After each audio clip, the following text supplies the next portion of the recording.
Existe uma linha, uma única linha, que foi pronunciada por cristãos durante quase 300 anos antes de desaparecer para sempre. Não foi perdida por acidente. Não foi esquecida com o tempo. Ela foi removida. Em 325 depois de Cristo, num concílio convocado por um imperador romano que ainda adorava o sol, um grupo de bispos sentou numa sala e decidiu o que você ia ou não ia poder dizer durante sua oração mais sagrada. E a linha que eles tiraram, essa linha que você nunca ouviu, era exatamente a que conectava você a algo que eles não queriam que você alcançasse. Hoje eu vou te mostrar o que estava nessa linha, por que ela foi removida e o que acontece quando você a pronuncia de novo. Fica até o final, porque a última parte desse vídeo é a que mais incomoda quem tem algo a esconder. Você provavelmente cresceu ouvindo o credo, talvez na missa, talvez na escola dominical, talvez recitado em voz alta numa fila de crianças que nem entendia o que estava dizendo. Creio em Deus Pai Todo-Poderoso, Criador do céu e da terra. E você repetiu isso com confiança, porque era o credo, a declaração de fé, o texto mais verificado, mais validado, mais oficial de toda a história do cristianismo. Agora me responde uma coisa honesta. Quem te disse que esse texto era original?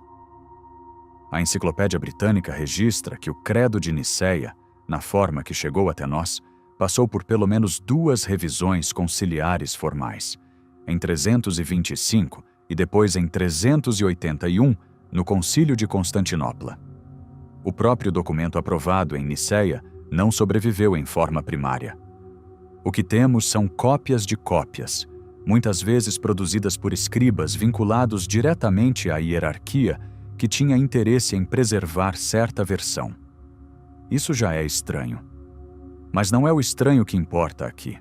O que importa é o que os manuscritos gnósticos encontrados em Nag Hammadi, no Egito, em 1945, revelaram sobre o credo que circulava nas comunidades cristãs antes de Nicéia.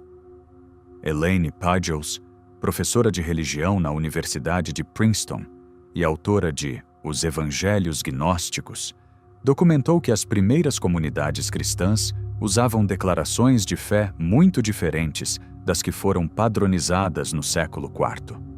Essas declarações incluíam referências à natureza divina interna do ser humano, a faísca de luz que habita cada alma, a mônada. O que é a mônada? Você precisa entender isso antes de continuar.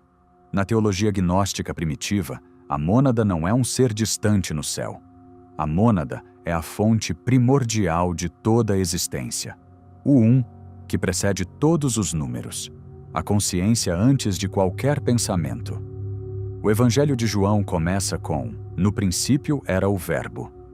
Mas os gnósticos diziam que antes do Verbo havia o silêncio. E o silêncio era a mônada. A Pistis Sophia, um dos textos encontrados em Nag Hammadi, descreve a mônada como aquilo que existe antes de tudo, e tudo emana dela, e a ela tudo retorna. Não como metáfora, como estrutura espiritual literal. E a linha que foi removida do credo era exatamente a linha que declarava essa conexão. Aqui está o que os documentos pré-nicenos sugerem que estava lá. A versão que circulava nas comunidades siríacas e egípcias do século II e III terminava não com Amém como fechamento seco. Terminava com uma afirmação de identidade que soava assim, em tradução do grego original: e no Espírito Santo, que procede do Pai e do Filho, e em mim, que sou centelha do fogo primeiro, retornando à mônada de onde vim. 13 palavras, removidas completamente, não modificadas, não reformuladas, apagadas. Isso muda tudo o que o credo significa. Vou te dar 4 provas diferentes, porque uma não basta quando o assunto é tão pesado quanto esse. Primeira prova: os manuscritos de Nag Hammadi. Em dezembro de 1945, um camponês chamado Muhammad Ali al-Saman encontrou um jarro de cerâmica enterrado numa caverna no Alto Egito. Dentro estava um conjunto de 13 códices de couro contendo 52 textos em papiro, escritos em cópita, datando do século IV, mas claramente traduzidos de originais gregos muito mais antigos. Entre esses textos está o Apócrifo de João. E o Apócrifo de João abre com uma descrição da mônada que é impossível de ignorar. Ela diz: a mônada é monárquica, não tendo nada acima dela. Ela é Deus e Pai de tudo, o Espírito invisível. Ela é pura luz, onde nenhum olho pode olhar. Mas o que importa aqui não é só a descrição, é o contexto. Esses textos eram usados como base para ensino espiritual. As declarações de fé que acompanhavam esses ensinamentos incluíam a afirmação da faísca divina no interior humano.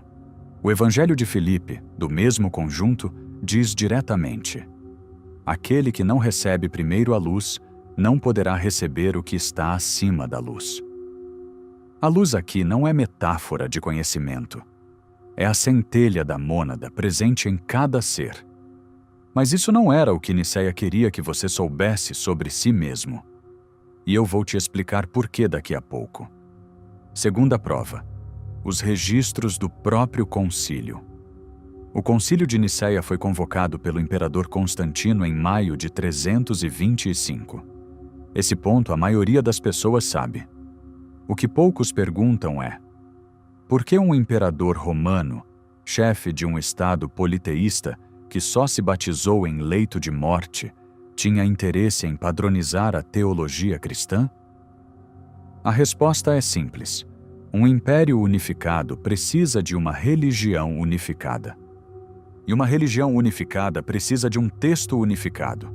E um texto unificado não pode conter afirmações que tornam cada indivíduo uma faísca autossuficiente de divindade. Um crente que se sabe centelha da mônada não precisa de intermediário, não precisa de sacerdote, não precisa de imperador. O historiador Bart Ehrman, professor da Universidade da Carolina do Norte e um dos maiores especialistas em textos do Novo Testamento, documenta em Forgery and Counterforgery que o processo de padronização canônica no século IV foi inseparável de decisões políticas sobre poder institucional. Nicéia não era um congresso de teólogos buscando verdade. Era uma negociação de poder sobre quem controlaria a definição de Cristo e, por extensão, a definição do ser humano. Terceira prova: a estrutura linguística do credo existente. Pega o credo de Nicéia e lê com atenção linguística. Toda a estrutura gramatical está na terceira pessoa. Ele desceu dos céus. Ele ressuscitou. Ele virá. Isso é muito diferente do padrão dos textos cristãos primitivos, onde a linguagem espiritual frequentemente oscila entre terceira pessoa sobre Cristo e primeira pessoa sobre o orante. Os salmos, que os primeiros cristãos usavam constantemente, alternam esse ponto de vista o tempo todo. O Senhor é o meu pastor. Terceira pessoa. Eu caminharei no vale da sombra. Primeira pessoa. A oração primitiva era diálogo, não declaração sobre um ausente. Quando você remove a linha em primeira pessoa do final do credo, você converte o texto de uma declaração de identidade num relatório teológico sobre outra pessoa. Você deixa de ser participante, vira espectador. Neil Douglas Klotz, linguista e estudioso dos textos aramaicos primitivos, demonstrou em Prayers of the Cosmos que as orações de Jesus em aramaico original têm uma estrutura participativa que se perde nas traduções gregas e latinas. A linha em primeira pessoa no credo primitivo era coerente com esse padrão. Sua remoção foi coerente com a estratégia de distanciamento que permeou toda a tradução oficial. Quarta prova: a tradição mística que nunca parou de usar a linguagem da mônada. Aqui está o que é curioso. Mesmo depois de Nicéia, mesmo depois da supressão, mesmo depois de séculos de perseguição, a qualquer ensinamento que lembrasse os gnósticos, a tradição mística cristã nunca abandonou completamente a linguagem da centelha divina interior. Mestre Eckhart, dominicano do século XIII, pregava sobre o faísca da alma, Funkeln, em alemão antigo, como ponto de contato entre a alma humana e a divindade. Foi investigado pela Inquisição. Suas obras foram parcialmente condenadas pelo Papa João XXII em 1329. Meister Eckhart não estava inventando teologia. Estava transmitindo o que havia sobrevivido. Teresa de Ávila descreveu o castelo interior, onde, no centro mais profundo, a alma toca algo que não tem nome. João da Cruz escreveu sobre a chama de amor viva que habita o interior do ser. Todos eles, em épocas diferentes, sem coordenação entre si, chegaram ao mesmo lugar que o credo original apontava. Não é coincidência. É memória espiritual que resiste à edição institucional. Agora me responde. Quem se beneficiou com a remoção dessa linha? Não é uma pergunta retórica. É uma pergunta concreta, com resposta concreta.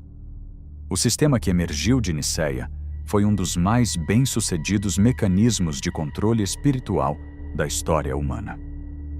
Não porque fosse malévolo no sentido de ficção científica, mas porque resolveu um problema muito prático de governança. Como você mantém 50 milhões de pessoas obedientes se cada uma delas acredita ter acesso direto ao divino? Não mantém. Então você remove o acesso direto. Você coloca um intermediário. Você cria uma hierarquia. E você reformula o texto fundador para que ele não mencione mais a centelha interior.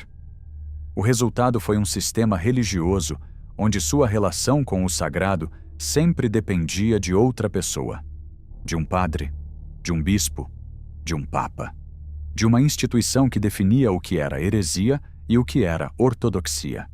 E a palavra heresia, curiosamente, vem do grego hairesis, que significa simplesmente escolha. Herege era originalmente aquele que escolhia sua própria interpretação. Depois de Nicéia, escolher passou a ser crime espiritual. Essa engenharia durou 1700 anos e ainda funciona. Quantas pessoas você conhece que são profundamente espirituais, mas acreditam que não têm acesso direto ao divino sem uma estrutura institucional? Que sentem que precisam de permissão para orar de certa forma? Que têm medo de explorar textos que a igreja não aprovou? Esse medo foi fabricado em uma sala em 325. Agora chegamos à parte que realmente importa, porque saber que algo foi removido não te devolve o que foi tirado. Então, o que você faz com isso? Primeiro passo: recupere a intenção da linha perdida. Você não precisa do texto exato para recuperar o efeito.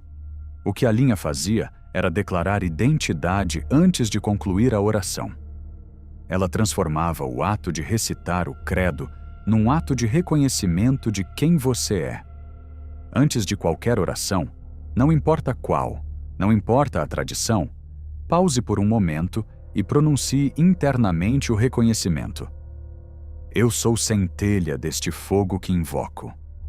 Não como metáfora poética, como declaração estrutural. Como você ativa qualquer instrumento de frequência? Primeiro, você o afina para a fonte. O Instituto HeartMath documentou que estados de coerência cardíaca, atingidos quando a intenção e o estado emocional estão alinhados, afetam a percepção de processos cognitivos e emocionais subsequentes. Em linguagem espiritual, você ora melhor quando se lembra de quem você é antes de orar. Segundo passo: leia o Evangelho de Filipe. Está disponível, está traduzido, está em domínio público, e ele vai te dar uma compreensão da mônada que nenhuma missa de domingo jamais ofereceu. Em particular, leia a seção sobre o batismo e o crisma. Você vai perceber que o que os gnósticos chamavam de iniciação era exatamente o reconhecimento da centelha interior. Não era magia. Era simplesmente saber. E quem sabe, não precisa ser controlado por quem sabe em seu lugar. Terceiro passo. Quando recitar qualquer credo ou oração formal, acrescente mentalmente a linha que foi removida. Não em voz alta se você estiver em contexto coletivo, não como provocação, como restauração pessoal. Ei em mim, que sou centelha do fogo primeiro, retornando à mônada de onde vim. 13 palavras. Menos de 5 segundos. E se isso te deixar desconfortável, presta atenção nesse desconforto. Ele foi instalado. Não nasceu com você. Vou te dizer o que não fazer. Não transforme isso em sistema. Não crie ritual elaborado em torno disso. Não procure guru que venda acesso a esse conhecimento. A linha foi removida exatamente porque ela tornava você autossuficiente. Se você agora vai atrás de novo intermediário para te explicar como recuperar sua autonomia espiritual, você voltou para o mesmo problema com nova embalagem. A mônada não precisa de corretor. Ela precisa de reconhecimento. Você chegou até aqui. E se chegou, é porque alguma coisa nesse vídeo ressoou com o que você já sentia, mas não tinha palavras para nomear. Essa sensação de que algo estava faltando nas orações que te ensinaram. Que a fé que você recebeu estava incompleta de alguma forma que você não conseguia identificar. Que havia um nível de conexão com o sagrado que ficava sempre um passo além do que o sistema te oferecia. Não estava na sua imaginação. Uma linha foi removida, 1700 anos atrás, por pessoas que entendiam exatamente o que essa linha fazia. E agora você sabe o que estava lá. O que você faz com isso é sua escolha. Sempre foi. Se esse vídeo abriu algo em você, escreve mônada nos comentários. Eu leio tudo, e quando vejo essa palavra, sei que você chegou até o fim. E que o que falamos aqui chegou onde precisava chegar. Se você ainda não se inscreveu no canal, considera fazer isso agora. Não porque eu preciso de número, mas porque os próximos vídeos vão continuar de onde esse terminou. E você vai querer estar aqui quando eu mostrar o que mais foi removido naquela sala em 325. A centelha não se apaga. Ela só espera ser lembrada.